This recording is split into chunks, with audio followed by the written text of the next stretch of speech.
This warning has been issued by the Special Anomalies of Blizzardia. This is a civil danger warning issued for the entire state of Blizzardia until further notice.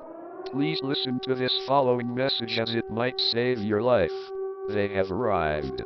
An entire army of frost and ice entities started coming out of all 4 portals.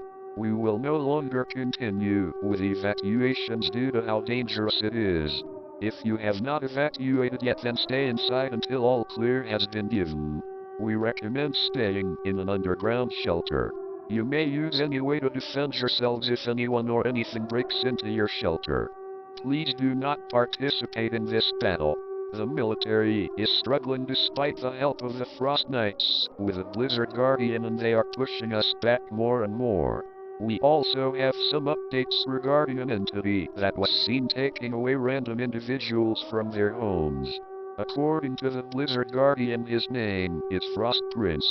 The Frost Prince takes random individuals for experiments.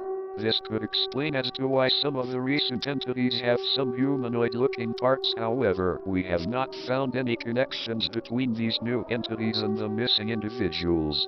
This is all for now. Please always stay vigilant. Stay safe.